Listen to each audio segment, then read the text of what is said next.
All right, so the Indian Wells draws have dropped today. We're going to run through the men's draw now and the women's in another video a bit later today. What we're going to run through is just some first, second, and third round matchups that we're looking forward to.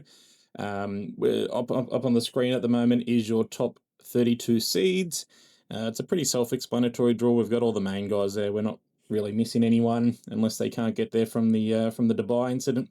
The only person I'm really upset to not see there is Wawrinka. He didn't actually get a wild card to this tournament. I think it's a bit sad because last season, 3-time slam champ, really probably should be on the list, but apparently he didn't make the cut. So that's unfortunate.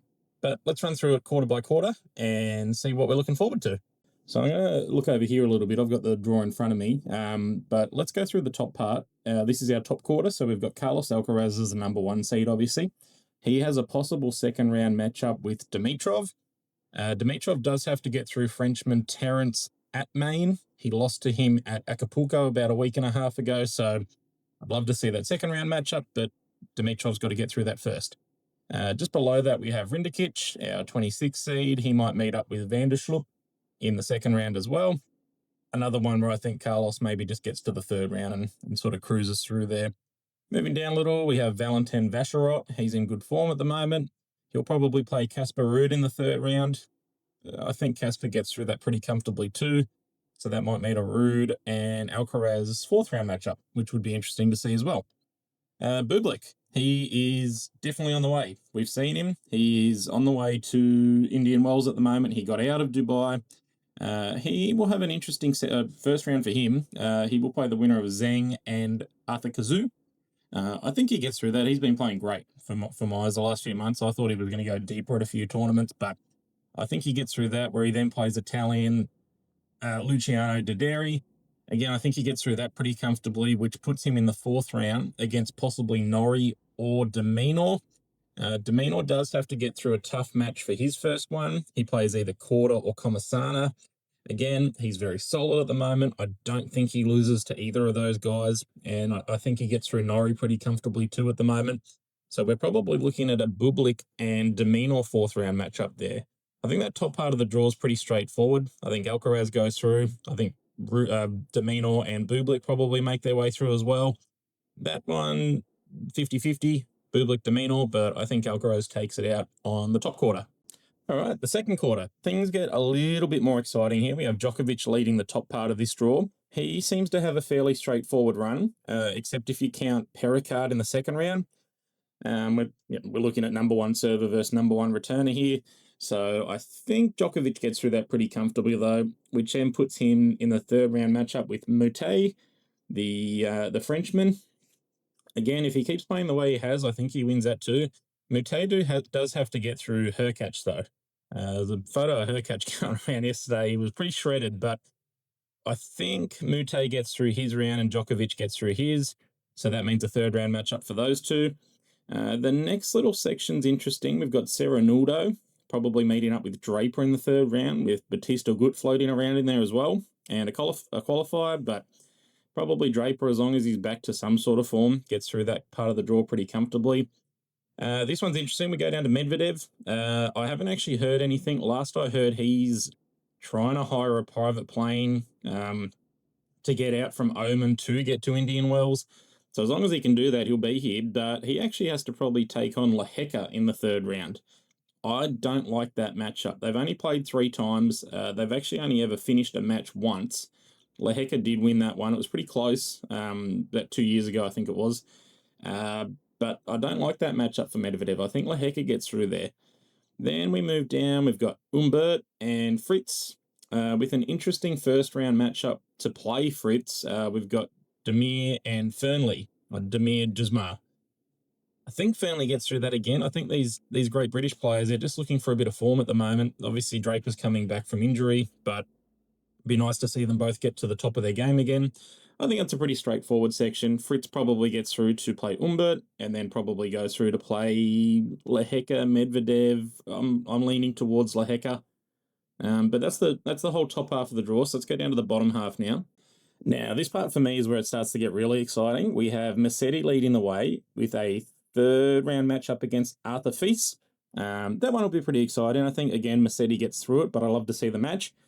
Then we go down to Rublev. Again, I think he's trying to escape with Medvedev. As long as I get there, this will make this bottom half of the draw really entertaining.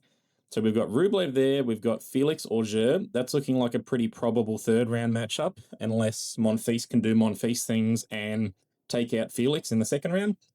Then we go down to Kaboli. Now, this section of the draw is actually a really, really tough section. We've got Kaboli, we've got Altamire, Kekmanovic, Brooksby, Poprin, and Tiafo. I think this is probably the hardest section of the draw to work out who's going to make it to the third round. I honestly wouldn't be surprised to see any of these guys get through. Obviously, Poprin probably needs to find a bit of form. Altamire maybe as well. But I honestly wouldn't be surprised to see any of those 6 players make it through to the third round. So I'm going to put that up as a lotto, that part of the draw. We go down again. We've got Nakashima. He's our 28th seed. He will go on to probably play Zverev. Doesn't look like it'll be too tough for his first match. But there's an interesting first-round match to play Zverev, and that's Berrettini versus Mannarino. The grinder versus the power hitter.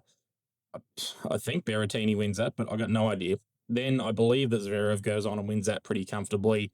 Goes on to probably take Nakashima out pretty comfortably. And then the winner of that goes on to that lotto part of the draw. So good luck predicting that section. I think Zverev gets through there pretty comfortably. Now, this is probably going to be the fan favorite section of the draw. This is the very bottom quarter here, and you can see that by the headliner already. We've got Ben Shelton at the top of this section. He will possibly have a serve bot matchup with Opelka in the second round, as long as he gets through his first round against Ethan Quinn. I think he will. I think Opelka's the better player there. So that'll be cool. And then if we move forward to the third round there, a possible matchup with Lerner Tien. I believe Shelton's the better player there. I think he gets through Tien's defenses. But again, he surprised me many times before. Again, fan favorite match. I think this bottom half's going to be awesome. Then we go down, we've got Fokina.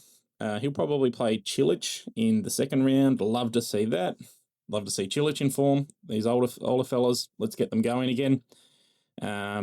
But again, then they come up against Giant Killer Menchik, who I believe will probably just go through pretty comfortably looking at this part of the draw, unless we do see maybe some old form from Cilic. I think Menchik takes that part of the draw out pretty comfortably. Moving down, we've got Kachanov with a second round matchup against João Fonseca. Again, like I said, this part of the draw is just fan favourites everywhere. Then winner of that goes through to play Paul in the third round. Looks pretty straightforward. May have to deal with either Bergs or Struff. But I think Tommy Paul, especially in the States, probably just moves through quite comfortably. He's got that kind of game to do that. Then the very bottom section of the draw is quite interesting, actually. We've got Echeverry he's got the bye, he's the 29th seed, but he goes through to play the winner of Tsitsipas or Shapovalov, the 2 out-of-form one-handers in the draw. They're both playing each other first round to play Echeverry. Unfortunately, though, the winner of that then goes on to play Sinner. So I believe Sinner, looking at this, probably has a very straightforward draw too. He's looking at maybe one of the out-of-form one-handers if they can find some form, into Echeverry in the third round, into maybe a Kachanov, possibly Paul, home ground advantage, fourth round. And then I think maybe a Menchik, if Menchik can manage to get through a Shelton or Lerner Tien. But I'm really liking this bottom half of the draw. The bottom half of the draw, to me, is the one that you want to be watching every day. So as we said, we've got some fantastic tennis coming up over the next few days. I'm looking forward to the bottom half of the draw more than anything. I think the third and second round matchups there are just off the charts, with a Felix and Rublev possible matchup, maybe a Shelton and a Lerner matchup, a Sinner and a Lehecka rematch possible. Maybe not that likely, but it's pretty possible. I think Alcaraz cruises through to his semi pretty comfortably. There just doesn't seem to be anyone there that would challenge his level at the moment. It's a really good tournament. I'm looking forward to this over the weekend. Let me know who you're looking forward to seeing. Let me know who you want to watch. Is there any matches that I missed that maybe you're really keen to see? I'm mostly looking forward to the second half, though. Let me know what you reckon.